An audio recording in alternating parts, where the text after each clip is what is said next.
Cricket மேட்சுக்கு வணக்கம். இந்த ஒரு வீடியோ விராட் கோலி அவர்களை பத்தி தான். So RCB maybe match lose பண்ணிட்டாங்கன்னு நினைக்கிறேன். இந்த வீடியோ ரெக்கார்ட் பண்ற வரைக்கும் சஞ்சு சாம்சன் அண்ட் பட்லர் நல்லா ஆடிட்டு இருந்தாங்க.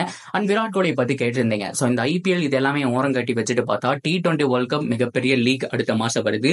அதற்கு விராட் கோலி, ரோஹித் சர்மா நல்லா ப்ரூவ் பண்ணி ஆகணும் அப்படிங்கிற மாதிரி பிசிசி சொல்லியிருந்தாங்க.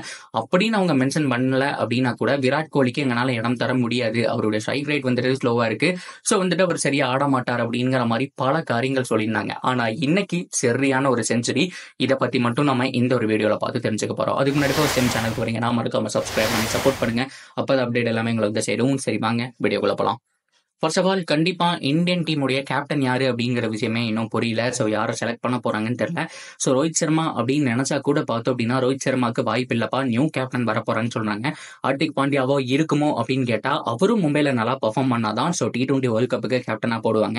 ஸோ ரோஹித் சர்மாவை பொறுத்த வரைக்கும் நான் கேப்டன் ஆனா கண்டிப்பா விராட் கோலி இல்லாம T20 வேர்ல்ட் கப் போக மாட்டேன், அது ஒரு சூசைடுக்கு சமம் அப்படிங்கிற மாதிரி அவர் ஸ்டேட்மெண்ட் கொடுத்திருந்தாரு. உண்மையாலுமே ரெண்டு பேருக்குள்ள இந்த பாண்டிங் எல்லாம் நல்லா தான் இருக்கு. ஸோ இன்னைக்கு ஆர்சிபி வர்சஸ் RR மேட்ச்ல பார்த்தோம் அப்படின்னா ஸோ ஆர்சிபி 180 அப்படிங்கிற டோட்டல் தான் போஸ்ட் பண்ணாங்க. ஆனா என்ன பொறுத்த வரைக்கும் கம்மி தான். ஏன்னா தனி மனிதனா நின்று விராட் கோலி பிரிச்சு வீசிட்டாருங்க. எக்ஸ்ட்ரானரி இன்னிங்ஸ் நிறைய பேர் ஸ்லோவா ஆடுறாங்க அப்படிங்கிற மாதிரிலாம் சொல்லிட்டு இருக்கும்போது அதெல்லாம் காரணம் வச்சு காட்டும்போது ஸோ இன்னைக்கு எல்லா திசையிலையும் பாலை பதற விட்டாரு அப்படின்னு தான் சொன்னோம். ஸோ பயங்கரமான ஒரு இன்னிங்ஸ் அப்படிங்கறத ஆடினாரு. ஸோ நிறைய வானவேடிக்கை அப்படிங்கறத காமிச்சான்னு சொன்னோம். ஸோ அந்த ஒரு விண்டேஜ் விராட் கோலி நம்ம பார்த்தோம். ஆரஞ்சு கேப் லீடர் போர்ட்ல ஃபர்ஸ்ட்ல இருக்காருங்க. அது ரொம்ப முக்கியம். இதை நம்ம பார்த்தே ஆகணும். கிட்டத்தட்ட 4 மேட்ச் 5 மேட்ச் விளாண்டுருக்காங்க. அதுல 350க்கு மேல கிராஸ் பண்ணியிருக்காரு. ஸோ ஒரு செஞ்சுரியும் பார்த்தோம் அப்படின்னா போஸ்ட் பண்ணியிருக்காருங்க. எக்ஸ்ட்ரானரி இன்னிங்ஸ் நல்லா ஆடிட்டு இருக்காரு. 300 பக்கம் பார்த்தோம் அப்படின்னா 5 மேட்ச்குள்ளேயே வந்தது அப்படிங்கிறது வேற லெவலான ஒரு விஷயம் அப்படிங்கிறதுல துளி கூட மாற்றம் கிடையாது. இன்னைக்கு 113 ரன்கள் சம்திங் அடிச்சிருந்தாருங்க. ஸோ பயங்கரமான ஒரு இன்னிங்ஸ் நல்லா ஆடி கொடுத்தாரு. ஸோ குறிப்பா எந்த பவுலரை வந்துட்டு டார்கெட் பண்ணோம் அப்படிங்கிற மாதிரிலாம் வந்துட்டு பர்ஃபெக்டா கணிச்சு அடிச்சாருன்னு சொன்னோம். விண்டேஜ் விராட் கோலி அப்படிங்கிறது அதுதான். ஸோ பொறுமையா எந்த இடத்துல எப்படி கொண்டு போகணும், சேஸ் மாஸ்டர்லாம் பார்த்துருப்போம். இன்னைக்கு ஃபர்ஸ்ட் பேட்டிங் கொடுத்தா கூட பார்த்தோம் அப்படின்னா ஒரு எண்டுல விக்கெட் சரமாரியா போயிட்டே இருக்கு. ஸோ பெரிய பார்ட்னர்ஷிப் எதுவும் வரல அப்படின்னா கூட விராட் கோலி நின்று ஆடி கொடுத்தாரு. Extraordinary innings. அதனாலதான் 180 அப்படிங்கிற டோட்டல் போஸ்ட் பண்ண முடிஞ்சு. ஸோ அதுக்கப்புறம் ஆர்சிபி இனிஷியல் விக்கெட்டே எடுத்திருந்தாலும் அவங்களுடைய பேட்டிங் மிகப்பெரிய லெவல் இருக்கு. ஸோ ஹோப்ஃபுல்லி ஆர்சிபி கண்டிப்பா இந்த மேட்சை தோத்துட்டாங்கன்னு நினைக்கிறேன். ஸோ RR தான் ஜெயிச்சிருப்பாங்க. ஸோ இந்த வீடியோ ரெக்கார்ட் பண்ற வரைக்கும் எனக்கு தெரியல, மேட்ச் அப்படிங்கிறத போயிட்டு தான் இருக்கு. அண்ட் விராட் கோலியை பொறுத்த வரைக்கும் டெரிபிக் ஃபார்ம்ல இருக்காரு. இந்த ஒரு செஞ்சுரி தான் எதிர்பார்த்தோம். அப்படியே பேக் டு 2016 போனீங்க அப்படின்னா ஃபர்ஸ்ட் ஒரு 5 மேட்ச்ல ஒரு 300 ரன் பக்கம் அடிச்சிருப்பாரு. ஸோ அதே மாதிரி இந்த 5 மேட்ச்ல 300 ரன் அடிச்சிருக்காரு. அவருடைய ஓன் ரெக்கார்டான 973 அந்த ரன்னை இந்த சீசன் அவரே முறியடிப்பாரா அப்படிங்கிற கேள்விதான். சுத்தி முத்தி பார்த்தா போன தடவை நல்லா ஆடின சுப்மன் கில், ருத்ராஜ் கைக்வாட் யாருமே பக்கத்தில் இல்லைங்க. விராட் கோலி மட்டும் தனியா இருக்காரு.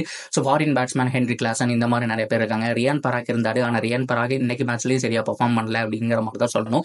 ஸோ அந்த அளவுக்கு பார்த்தோம் அப்படின்னா அவர் வேற லெவல், வேற ரகமா ஆடிட்டு இருக்காரு. அவர் மனசுக்குள்ள ஒரு வெறி இருக்கு. செகண்ட் மேட்ச்லயே போஸ்ட் மேட்ச் பிரசன்டேஷன்ல அவர் சொல்லியிருந்தாரு, T20 வேர்ல்ட் கப்பை பத்தி அவர் இங்க சொல்லக்கூடிய எல்லா நியூஸையும் என் காதுல விழுந்துகிட்டு தான் இருக்கு, அதையும் நான் கேட்டுட்டு தான் இருக்கேன். ஸோ ரியாக்ட் பண்ண வேண்டாம், கேம்ல பாத்துக்கலாம் அப்படிங்கிற மாதிரி சொன்னாரு. ஸோ ஃபர்ஸ்ட் மேட்ச் CSK கூட நல்லா ஸ்டார்ட் பண்ணாரு, அவுட் ஆயிட்டாரு. ஸோ மற்றபடி 50s எல்லாம் பார்த்துட்டு வந்துட்டு இருக்கோம். ஸோ அவர் மட்டும் தனியா பெர்ஃபார்ம் பண்ணிட்டு இருக்காரு. அவர் ஆனாதான் உண்டுங்கிற மாதிரி நான் பல தடவை சொல்லிட்டேன். இந்த KGF ஒர்க் அவுட் ஆனாதான் ஆர்சிபி அப்படிங்கறது வின் பண்ண முடியுது, அப்படி இல்லைன்னா லாஸ் பண்ணிடுறாங்க அப்படிங்கிற மாதிரி நான் சொல்லியிருந்தேன். ஸோ அந்த மாதிரி KGF இந்த தடவை ஒர்க் அவுட் ஆக மாட்டேங்குது.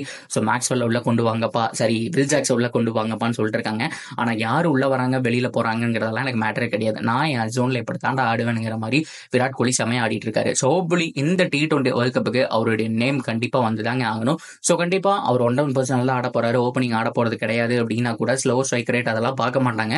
இன்னொரு கண்டிப்பா ஒரு 5 கேம் நல்லா பண்ணிட்டாரு அப்படிங்கிற பட்சத்துல விராட் கோலி உள்ள இருப்பாரு, இருந்து ஆகணும் அப்படிங்கறதான் இந்தியன் ஃபேன்ஸ் உடைய வேண்டுகோள். நடக்குமா அப்படிங்கறத பொறுத்திருந்து பார்க்கலாம். ஸோ நீங்க என்ன நினைக்கிறீங்க அப்படிங்கறத தாராளமா கமெண்ட் செக்ஷன்ல சொல்லுங்க. தொடர்ந்து அப்டேட்டுக்கு சேனலோட இணைஞ்சிருங்க. அண்ட் மறக்காம சப்ஸ்கிரைப் பண்ணி சப்போர்ட் பண்ணுங்க.